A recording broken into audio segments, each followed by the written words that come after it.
नमस्कार। पेश है इस हफ्ते का महामुकाबला। मैं अभिज्ञान प्रकाश, उस शहर में जहां पर मेरी तालीम हुई थी पढ़ाई लिखाई के हिसाब से, यकीन मानिए सियासत के हिसाब से नहीं। मेरे जिंदगी के पसंदीदा शहरों में से एक है लखनऊ। लेकिन पिछले 2 दशक से अगर हम लखनऊ को देखें तो बड़ा सियासी माहौल बड़ा गरमा गया है।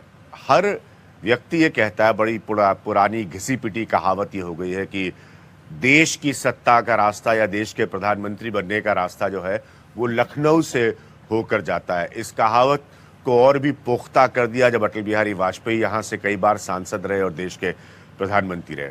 अब सारी लड़ाइयाँ, कोई दिल में अरमान लेके बैठा है कि कहीं कोई और फ्रंट की सरकार आ जाए तो मैं प्रधानमंत्री बन जाऊं, कोई सारे अरमान लेकर बैठा है कि मैं प्रधानमंत्री बन जाऊं, कोई गुजरात से बनारस तक पहुंच गया, कोई जो है वो कहीं और जाने की जुगाड़ में है।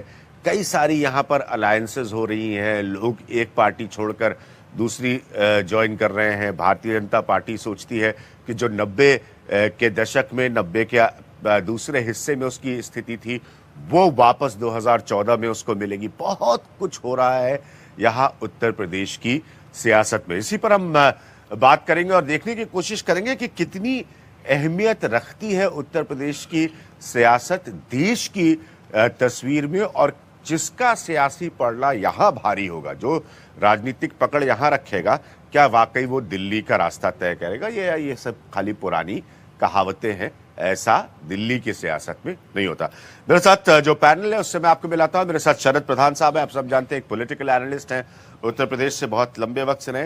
मेरे साथ मालिनी अवस्थी हैं। मालिनी का संगीत से लेना देना है, सियासत से नहीं, लेकिन ब्रांड एम्बेसडर है चुनाव आयोग की। आपको बता दूं कि पिछले चुनाव में, विधानसभा के चुनाव में, जिसका कि समाजवादी पार्टी को बहुत बड़ा लाभ हुआ था, वोटों का प्रतिशत बहुत अच्छा गया था। तो ये सारे नौजवान बैठे हैं, ये इनको सलाम है कि ये निकल कर बाहर आ रहे हैं और हिंदुस्तान की बदलती तस्वीर में वोट दे रहे हैं। राजेंद्र चौधरी साहब हमारे साथ मौजूद है, सीनियर लीडर है समाजवादी पार्टी के, और पंकज सिंह हमारे साथ मौजूद है, युवा चेहरा है भारतीय जनता पार्टी के। पंकज पुत्र भी हैं राजनाथ सिंह के, जो अब लखनऊ से चुनाव लड़ रहे हैं भारतीय जनता पार्टी की वजह से। चल मैं आपसे शुरू करूंगा और थोड़ा सा मैं समझ, लोग कहते हैं कि बड़ा सुनने में आता है अब यूपी बड़ा इंपॉर्टेंट है। अगर हम पिछले 20 साल को जल्दी से एनालाइज करें, क्या वाकई यूपी इतना इंपॉर्टेंट है? नहीं, हालांकि इस बीच में प्राइम मिनिस्टर्स बाहर के हुए, हाँ। लेकिन आज की डेट में भी कंट्री में ज्यादातर प्राइम मिनिस्टर्स यूपी से ही हुए हैं।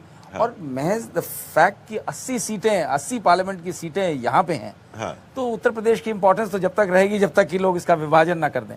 हाँ। अब इतनी पार्टियां, अच्छा सबको उम्मीदें यहाँ से हैं।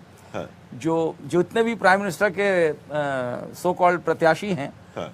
तो वो सबको उम्मीदें बगैर यूपी के, सबको मालूम है कि बगैर यूपी के रास्ता, तुरंत बनारस आ गया। उन्होंने कहा बनारस से लड़ लो चुनाव, नहीं तो ऐसा लड़ लो कि अगर आपने यूपी से चुनाव नहीं जीता कैसे प्रधानमंत्री बन जाएंगे। मायावती जी 3 रोज पहले कह चुकी हैं कि मैं सरकार बनाऊंगी दिल्ली में। हाँ। मुलायम सिंह जी तो बहुत दिनों से कह रहे हैं, हाँ। कि वो लीड करेंगे थर्ड फ्रंट को। हाँ। तो इस तरीके की जो है ये पहली बार हो रहा है। और उधर अरविंद केजरीवाल हैं, हाँ। तो पहली बार ऐसा हो रहा है कि उत्तर प्रदेश से 5, लेकिन ये थोड़ी सी नौटंकी नहीं नजर आती शरद, वक्त का, इसलिए जैसे अरविंद केजरीवाल, इनका क्या लेना देना यूपी से? अब ये बिना मतलब में आकर यहाँ पर एक बयान दे दे, 2 बयान दे दे, बस यही एक करते रहे। तो अरविंद केजरीवाल ने एक उसके नाम पे जो हाइप हुआ था, और आम आदमी पार्टी ने जिस तरह से दिल्ली में दखल दिया था और फॉर्म किया था, उसके बाद अरविंद केजरीवाल के जो डिसीजंस रहे, जिस तरीके से उन्होंने किए, उसकी वजह से उनका ग्राफ बहुत गिर गया। हाँ। नहीं तो अरविंद केजरीवाल डेफिनेटली डेंट करते पॉलिटिक्स को, सीटें ना जीतते, लेकिन कई पॉलिटिकल पार्टीज में जो स्पेशली जो रूलिंग पार्टीज हैं, हाँ। उनको ज्यादा डेंट करते, और बीजेपी के ऊपर भी असर होता क्योंकि बीजेपी विनिंग स्प्री पे है। हाँ। नेताओं के पास आने से पहले बालिनी, ये बड़ा इंटरेस्टिंग फैक्ट है, मैं इसको पढ़ रहा था कि किस तरह से वोटों का प्रतिशत 14-15% ऊपर गया। हालांकि वो राजेंद्र चौधरी जी की पार्टी को बड़ा फायदा हुआ आकलन से कहते हैं, लेकिन आपको लगता है कि युवा अब ज्यादा डिसाइसिव है, और आप कैसे जाती हैं उनको अपील करने के लिए? अभिज्ञान, सबसे पहले तो मैं बताना चाहूंगी पूरे हिंदुस्तान में उत्तर प्रदेश के चुनाव आप तो सियासी तौर पे देख रहे हैं, लेकिन चुनाव आयोग की दृष्टि से भी एक बहुत बड़ी चुनौती है 80 सीटों पर शांति निष्पक्ष ढंग से चुनाव हो। और निर्वाचन आयोग की ये सबसे पहली प्राथमिकता है कि वोटर पहले तो वोटर बने और चुनाव के लिए अपने हक का इस्तेमाल जरूर करें। और इसके लिए मैं बताना चाहूंगी अभिज्ञान की अब की बार पहली बार ये अनुमति ली गई है और फर्स्ट और सेकंड फेज जो चुनाव का, हमारे श्रोता और दर्शक भी इसको देख ले, उसमें चुनाव का जो समय, जो मतदान का समय है वो 1 घंटे बढ़ा दिया गया है। सुबह दिल्ली में बहुत बड़ा मसला था। दिल्ली में आप सब लोगों को ये जानकारी देना चाहूंगा कि दिल्ली में जिस दिन चुनाव हो रहे थे, पंकज को पता होगा, वो समय बढ़ाया गया था इसलिए क्योंकि उनको लगा कि जो वोटर्स लिस्ट है उससे सबको अधिकार नहीं मिल पाया है वोट डालने का। तो सुबह 7 बजे से लेकर के शाम 6 बजे तक यदि कोई उस परिसर में दाखिल हो गया है, लाइन में लग गया है, तो वो अपने वोट का इस्तेमाल कर पाएगा। ये इसलिए दिया गया है कि लोग आए अपने हक का इस्तेमाल करें। और आपने बिल्कुल सही कहा कि 2007 के बनस्पत 2012 के विधानसभा चुनाव, उसमें हम लोग जुड़े थे। मेरी जिम्मेदारी थी, एक लोक गायिका हूँ, लेकिन घर घर जाकर के, विधानसभाओं में जाकर के हम लोगों ने लोगों को, विशेष रूप से महिलाओं को प्रेरित किया मतदान के लिए। और ये अभिज्ञान एक बड़ा रोचक तथ्य है कि हिस्ट्री में पहली बार महिलाएं आगे निकल गई पुरुषों से। जो 2012 के विधानसभा के चुनाव में महिलाएं जो थी वो फर्स्ट डिवीजन पास हुई। 61.5% उनका वोटिंग परसेंटेज था और पुरुषों का था 58.5%, जिसको मिला करके टोटल करीब 60। तो तालियां बजा सकते हैं आप लोग कि महिलाओं ने पुरुषों से ज्यादा in fact total increase of female voters वो 17%। या जैसे भी कि कैसे आप, मतलब आप उसको कन्वे कैसे करती है, बड़ा दिलचस्प है। जादू इन्हीं का गानों का, महिलाओं का जादू गानों का भी है। अरे हमरे देश की आत्मा जे बसेल गाँव गाँव, अरे बड़न के गोड़ लागी, छोटन के राम राम।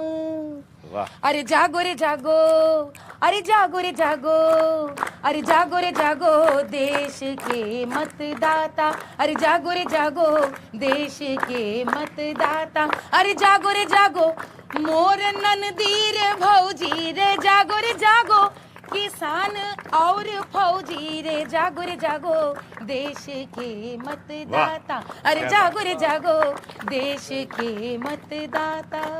तो ये गा गा करके और कई सारे गाने बनाए थे, लेकिन बहुत अच्छा लगा। उनको आप कहते हैं ये बहुत अच्छी बात है। मेरे आप लोगों को मैं हमेशा कहता हूँ, पिछले बार भी मैं यहाँ पर जब था तो कहा मैंने कि नौजवान जो आके वोट देते हैं, सबसे बड़ी ताकत आप ही लोगों के पास है। ये नेताओं के बारे में मत सोचिएगा, सबसे ताकतवर आप लोग हैं। अब जरा सियासी बात पर आते हैं। राजेंद्र चौधरी जी, जैसे मालिनी ने कहा कि जब आप लोगों के हक में वोट पड़ा तो वो इतना बड़ा वोट पड़ा कि आप 224 सीट पर उत्तर प्रदेश में आ गए। ये लोकसभा का चुनाव है। मैं मूलतः ऐसा मानता हूं कि विधानसभा और लोकसभा में एक तब्दीली होती है, एक फर्क होता है। इस वक्त आपकी सरकार पर आरोप है कि आपकी सरकार एक नकारा और कमजोर सरकार है। क्यों लोग आपको वोट दें उत्तर प्रदेश में? अभिज्ञान जी, मेरा लखनऊ से परिचय 1977 से है जी। मैं 1977 में उत्तर प्रदेश की विधानसभा का सदस्य बनकर आया था और इस बीच में मैंने बहुत उतार चढ़ाव देखे हैं राजनीति में। मैं ये मानता हूँ कि उत्तर प्रदेश में नौजवानों के लिए विशेष तौर पर और किसानों के लिए भी ये पहली ऐसी सरकार है जिसका मुख्यमंत्री नौजवान है और 2 साल में वो सारे लोग कहते हैं मुख्यमंत्री है ही नहीं, अभी तक बन नहीं पाए वो मुख्यमंत्री। अब संविधान में तो यही व्यवस्था है। हाँ, आपका कुछ अलग संविधान परिवार में अलग टाइप की व्यवस्था है। संविधान में व्यवस्था बिल्कुल है उसमें। नहीं, संविधान में राजेंद्र यही व्यवस्था है। मुख्यमंत्री जी के तौर पर जो भी फैसला होगा, जिस भी फैसले पे दस्तखत होगा, एक ही मुख्यमंत्री का होगा, वो निर्वाचित मुख्यमंत्री होगा। व्यवस्था तो यही है। तो उससे क्या फर्क पड़ गया? मान लीजिए परिवार के सदस्य भी अगर सियासत में है और वो भी अपनी राय देते हैं, सुझाव देते हैं, तो उससे क्या फर्क पड़ता है? राजनीति में अच्छी बात है। राय और सुझाव नहीं, दबाव देते हैं। कोई दबाव नहीं देता है। और अखिलेश जी का व्यक्तित्व दबाव वाला व्यक्तित्व नहीं है। 2 साल में उन्होंने ये करके दिखाया है कि जो उन्होंने वादा किया उस पर वो खरे उतरे हैं। जैसे टीवी पे प्रोग्राम आते हैं, कौन बनेगा मुख्यमंत्री, कई चैनलों पर प्रोग्राम आते हैं, कहते हैं अखिलेश यादव का अभी भी कार्यक्रम ये चल रहा है, कब बनेंगे मुख्यमंत्री।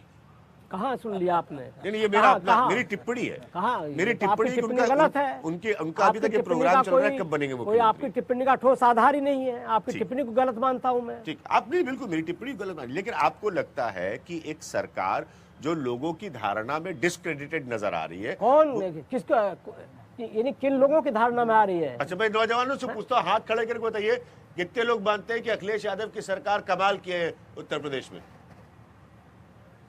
हाँ, नहीं, आप नेतागण नहीं, अच्छा, कहाँ के कार्यकर्ता है? स्टूडेंट है? हाँ, समाजवादी पार्टी का कार्यकर्ता तो नहीं है ना? हाँ, ठीक है, अभी तक तो ज्यादा हाथ जो नौजवान आए उनमें से नहीं उठे। पंकज, मैं आपके पास आता हूँ। जब आप लोग भी नरेंद्र मोदी और नरेंद्र मोदी युवा उनकी तरफ, मोदी जी का भी कोई लेना देना नहीं, अब वो आ गए हैं बनारस से चुनाव लड़ने, तो उनका भी सपना ये है कि चूंकि वो बनारस से चुनाव लड़ रहे हैं तो प्रधानमंत्री बन जाएंगे? नहीं, मैं समझता हूं कि शायद ये इतिहास में पहली बार हुआ होगा कि जनता ने चुनाव होने से पहले ही अपना प्रधानमंत्री तय कर दिया है और नरेंद्र मोदी जी को अपना प्रधानमंत्री मान लिया। जनता ने तय किया, बीजेपी ने तय किया है? नहीं, जनता ने तय कर दिया, उसके बाद भारतीय जनता पार्टी ने तय किया। और नरेंद्र मोदी जी चाहे गुजरात से भी चुनाव लड़ रहे हैं और वह वहां से भी लड़ते तब भी प्रधानमंत्री बनते, लेकिन बनारस की और हमारे प्रदेश की जनता की यह मांग थी और नरेंद्र मोदी जी आज बनारस से चुनाव लड़ रहे हैं, तो किन्हीं भी परिस्थितियों में वो प्रधानमंत्री पद की शपथ लेंगे, यह तो मैं विश्वास के साथ कह सकता हूं। और यह भी मैं, जैसा मैंने पहले कहा कि ये देश की जनता ने पहले उनको अपना प्रधानमंत्री स्वीकार कर लिया है। देश की जनता का आकलन बीजेपी अकेले कर रही है। ये देश की जनता का आकलन जिस तरीके बीजेपी का अकेले कर रही है। जिस तरीके का रिस्पॉन्स पब्लिक के बीच में। पंकज, ये बात मेरे वाकई समझ से अब गले से नीचे उतर नहीं पाती कि आप लोग कितने कॉन्फिडेंस से ऐसी बातें करते हैं कि देश ने फलाने को चुन लिया। अरे भाई, पहला वोट तो पड़ जाने दीजिए, उससे पहले आप लोग चुन लेंगे। तो पहले के जमाने में, बड़ा आप लोगों को बताना चाहता हूँ भाई ये किस्सा, शरद जी और हम पुराने पत्रकार हैं, तो पहले लोग कैंपेन चलाते थे कि हमारी सरकार आ जाएगी, हम ये कर देंगे, हमें वोट दीजिए। आजकल के जमाने में नेताओं का विज्ञापन ही होता है, सरकार हमारी आ गई। मोदी के बैनर लगते हैं तो उसमें ऑलरेडी लिख दिया जाता है कि हो गए प्राइम मिनिस्टर। ये वोटिंग का इंतजार करने में लोग यकीन नहीं रखते, वो नरेंद्र मोदी प्राइम मिनिस्टर। अभिज्ञान जी, पहली, इसीलिए मैंने कहा कि ये शायद इतिहास में पहली बार ऐसा हो रहा है कि जनता ने ये मान लिया है, वरना इससे पहले होता तो मैं शायद ये बात न कहता। और जिस तरीके का रिस्पांस देश भर में और उत्तर प्रदेश की कई सारी रैलियों को हमने आयोजित किया, बहुत सारी रैलियां हम सब लोगों ने देखी है, लेकिन जैसा जनता का कनेक्ट इस समय नरेंद्र मोदी जी से है, वह सच में अपने आप में अद्वितीय है, अविश्वसनीय है। ठीक है, नरेंद्र मोदी जी से जनता का कनेक्ट है। मैं ले रहा हूँ कि एक ब्रेक, आप लोग कार्यक्रम से कनेक्टेड रहिए, बहुत जरूरी है ये मेरे लिए। मैं कोई नरेंद्र मोदी नहीं हूँ, जैसा आप लोग कार्यक्रम देखेंगे वैसे ही आपका रिस्पांस मुझे पता चलेगा। मेरे पास ऐसी कोई स्कीम नहीं है कि आपके कार्यक्रम देखने से पहले मैं जान लूं कि आप इसको कितना देखने वाले हैं। ये स्कीम सिर्फ भारतीय जनता पार्टी के पास है। मैं आ रहा हूँ एक छोटे से ब्रेक के बाद।